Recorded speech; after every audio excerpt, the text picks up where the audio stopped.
Welcome back. As we now begin part 4 of today's lecture, we turn to the Sinaitic Syriac manuscript.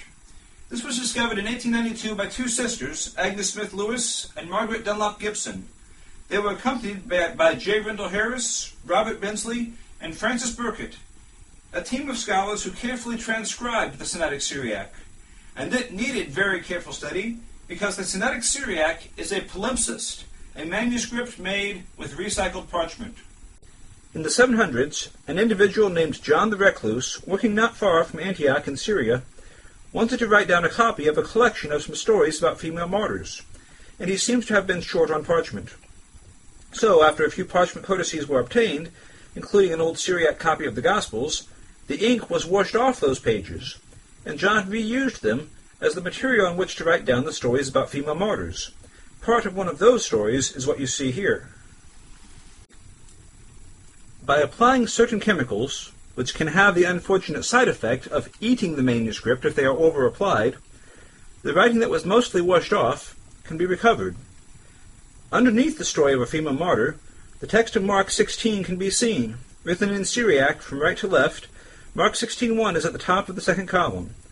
16:7 is at the top of the first column, and after the end of verse 8 there are a series of circles written in red, followed by the closing title, "Here ends the Gospel of Mark." Then there is a row of red circles, followed by the opening title of the Gospel of Luke, followed by Luke's opening verses. The Sinaitic Syriac is assigned a date in the late 300s. It shares a highly unusual reading with Codex Babiensis in the Gospel of Mark chapter 8, verses 31 through 32. As Jesus predicts his death and resurrection, instead of saying he spoke the word openly, they say that Jesus said that after his resurrection, he will openly speak the word. This indicates that they both share a common ancestor that contained this reading. In addition, the Sinaitic Syriac shares a fairly unusual reading with the text used by Eusebius. When Eusebius quoted Mark 16:8 in Ad Maritem, he said that it begins with the words, "And when they heard this, they fled." The Sinaitic Syriac has that reading too. So although the text of the Sinaitic Syriac is generally distinct from the Alexandrian text, here and there it has some unusual readings which show that it shares a common ancestor with other witnesses that do not include verses 9 through 20. Vaticanus, Sinaiticus, Babiensis, and the Sinaitic Syriac all omit Matthew chapter 12, verse 47. The copyists of their common ancestor accidentally skipped from the end of verse 46 to the identical letters at the end of verse 47. Now let's turn to an interesting note found in the commentary of Victor of Antioch. Victor made his commentary sometime between 425 and 450, mainly by borrowing material from other writers. Like Jerome, Victor summarized the answer that Eusebius gave to Marinus, and when he did so, he borrowed some of Eusebius' phrases, word for word. Severus of Antioch, by the way, also borrowed Eusebius' materials to Marinus in his 77th homily. But there's another note that is found in some copies of Victor's commentary that demands our attention today.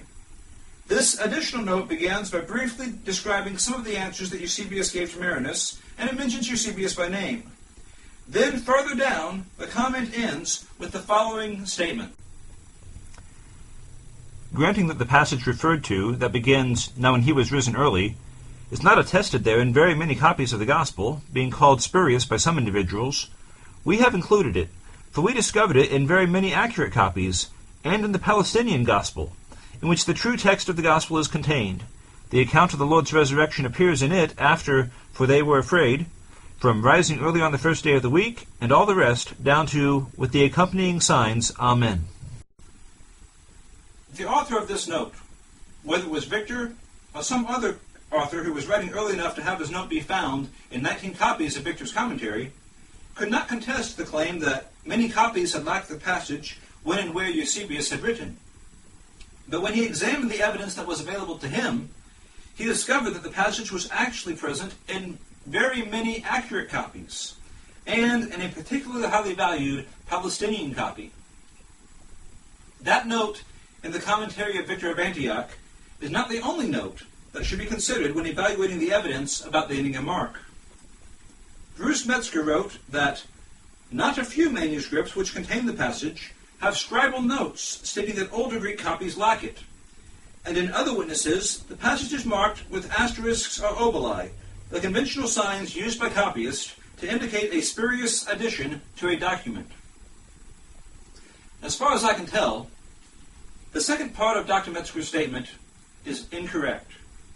Not a single manuscript that does not have a note about the passage has been shown to place asterisks or oboli alongside it to convey scribal doubt about the passage. When copyists wanted to signify doubt about a large passage, they ordinarily placed a series of asterisks or other marks alongside it. The marks that have been claimed to signify scribal doubt in unannotated manuscripts are solitary. In every case that I could track down, where the presence of a mark at Mark 16:9 has been verified, and it does not refer to a note in the margin, the same mark appears elsewhere in the same manuscript at places where there is no textual issue, but there is a lection division. In other words, marks that were made as part of the lectionary apparatus have been carelessly misidentified as if they conveyed scribal doubt. In the real world, they do just the opposite. They show that this passage was read as a normal part of the church services on Ascension Day and as part of an important 11-part series of readings about Christ's resurrection.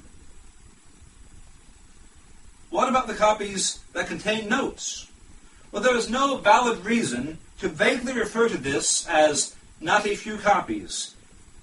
They consist of 14 copies in 3 specific groups. The first group consists of manuscripts 20, 215, and 300. Manuscripts 215 and 300 are sister manuscripts. Number 20 and number 300 both feature the Jerusalem colophon, stating that their text was checked using the ancient and approved copies at Jerusalem. At or near Mark 16:9, a note in these 3 manuscripts says, "From here to the end forms no part of the text in some of the copies, but in the ancient ones it all appears intact." The facts here give a very different impression from what one gets by reading Metzger. Instead of stating that older Greek copies lack verses 9 through 20, this note affirms that although some copies lack the passage, the ancient ones include it. And from the Jerusalem colophon, it could be deduced that the ancient copies being referred to are those ancient and approved copies at Jerusalem. There is simply no way that anyone could reasonably draw from this evidence the conclusion that the annotator intended to guide the reader to reject the passage. This note does just the opposite. It affirms that Mark 16:9 through 20 is in the ancient copies. The second group consists of some members of Family 1, specifically codices 1, 205, a copy of 205, 209, and 1582. Their Gospel's text is, to one extent or another, Caesarean. The note in these 5 manuscripts runs as follows. Now, in some of the copies, the evangelist's work is finished here, as is also Eusebius Pamphyli's canon numbering. But in many, this also appears.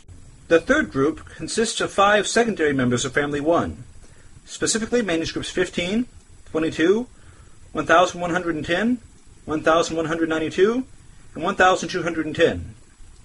In these manuscripts, a note before verse 9 says, "In some of the copies, the gospel is completed here, but in many, this also appears."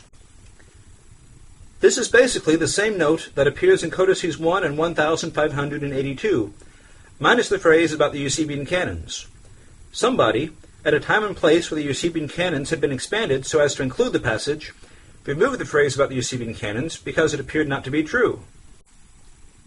There is one more manuscript with a note about Mark 16:9 through 20, minuscule 199, which was made in the 1100s. Referring to verses 9 through 20, a brief note in minuscule 199 says, "In some of the copies, this does not appear, but it stops here." Although this note's wording is unique, minuscule 199 should be classified with the first group of manuscripts that have the Jerusalem colophon.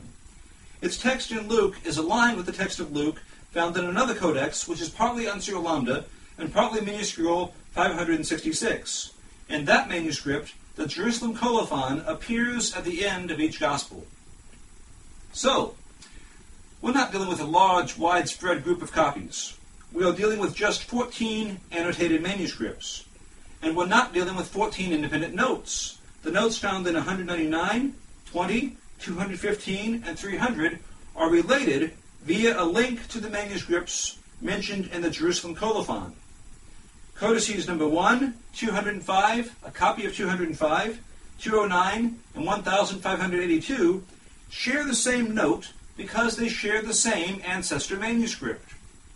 And the notes in Codices 15, 22, 1110, 1192, and 1210 is the same note that is in Codex 1, except the phrase about the Eusebian canons has been removed. With the exception of the short note in Minuscule 199, these notes appear to have been written not to raise doubts, but to assure the reader that the passage is authentic, being found in either the ancient copies or in many copies. As we conclude, 8 things about the evidence covered in this lecture ought to be clear. First, Vaticanus and Sinaiticus are 2 closely related manuscripts, and although they support the abrupt reading, they also contain features that indicate that their copyists were aware of verses 9 through 20. They were probably both made at Caesarea in the 300s, when and where Eusebius and Acacius worked. The text of Mark in Vaticanus and Sinaiticus tends to agree with the text that was used somewhere in Egypt in the early 200s. Second, Codex Babiensis, a unique Latin manuscript with a unique text of Mark 16, echoes a development of a branch of the Egyptian text, in which the shorter ending had been added to the end of verse 8 to round off the otherwise abrupt ending. Third, Eusebius, before telling Marinus how to harmonize Mark 16:9 with Matthew 28 verse 1, mentioned that another way to settle the question would be to reject verses 9 through 20 on the basis of some manuscript evidence, which he described in different ways.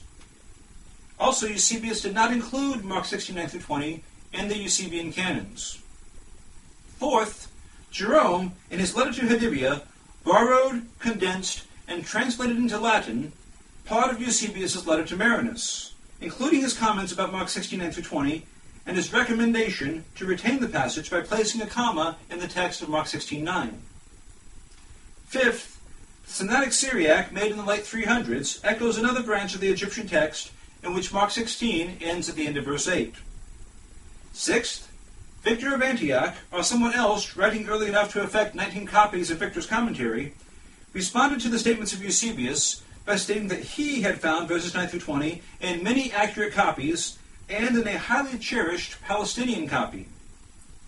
Seventh, some lectionary-related marks in several manuscripts have been incorrectly interpreted as if they have text-critical significance.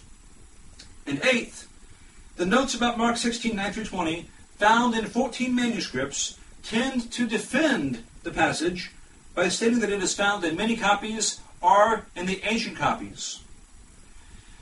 When you see this evidence in detail, the impression is very different from what appears in a simple list or in Dr. Metzger's misleading descriptions.